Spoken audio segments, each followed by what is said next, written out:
నారాయణఖేడ్ మండలం మున్సిపాలిటీలో శాసనసభ్యులు డాక్టర్ సంజీవరెడ్డి గారితో కలిసి రాష్ట్ర యూత్ కాంగ్రెస్ ప్రధాన కార్యదర్శి రాకేష్ షెట్కార్ రోడ్ షో నిర్వహించారు. అనంతరం కార్నర్ మీటింగ్లో పాల్గొన్నారు.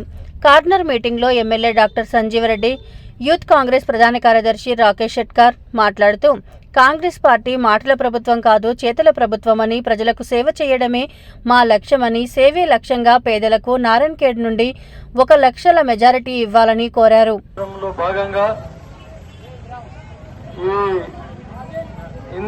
ఇంత మండు టెండలో ఇంత దూరం ప్రయాణం చేసి ఎండకు భయపడకుండా నాతోని కలిసి ర్యాలీలో నడిచి వచ్చినందుకు కాంగ్రెస్ కార్యకర్తలకు, అందరి కాంగ్రెస్ సోదరిమణులకు అందరికి కూడా నా యొక్క నమస్కారం. ముఖ్యంగా తాయర్ సాబ్ అన్ని చెప్పిండు. మీరు గత 10 సంవత్సరాల నుంచి చూసిండ్రు, ఎక్కడ కూడా అభివృద్ధి అనేది కానరాలేదు. కేవలం ఎలక్షన్ల ముంగట కొన్ని గల్లీలల్లో సీసీ రోడ్లు వేసి అంతే చేసిన తప్ప ఇదొక డివైడర్ కట్టిండ్రు.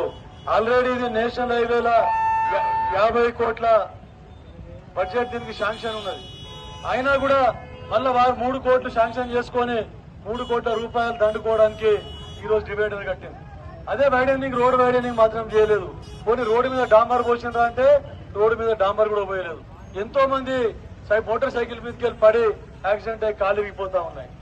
మరి ఇక చూస్తే గతంలో ఇక్కడ చేసినటువంటి బ్రిడ్జ్ ఏదైతే ఉన్నదో, కృష్ణారెడ్డి గారు బతికి ఉండగా హరిజన్ వాడకు పోవడానికి బ్రిడ్జ్ దానికి ఇనాగరేషన్, దానికి ఫౌండేషన్ చేయడం జరిగింది. కానీ ఇప్పటి వరకు కూడా ఆ బ్రిడ్జ్ కూడా వేయలేదు. ఎప్పటికీ అక్కడ నెహ్రూ నగర్ పోతే ట్రాఫిక్ జామ్ అవుతా ఉంటది. తర్వాత మోరీలు, ముఖ్యంగా మోరీలలో పెద్ద మోరీలు లేక అన్ని వర్షం పడితే నీళ్ళన్నీ రోడ్డు మీదకి వస్తా ఉన్నాయి. ఇట్లాంటి వాటిని దృష్టిలో ఉంచుకొని మనము ఈ 5 సంవత్సరాల్లో నారాయణఖేడ్ మున్సిపాలిటీని అద్దంలా తీర్చిదిద్దాలని చెప్పేసి మీ అందరికీ ఒక ప్రణాళిక రూపంగా ముందుకు పోవాలని చెప్తా ఉన్నాం. మొన్ననే ముఖ్యమంత్రి రేవంత్ రెడ్డి గారు కాయతో మన థమ్స్అప్ పిలవ థమ్స్అప్ లో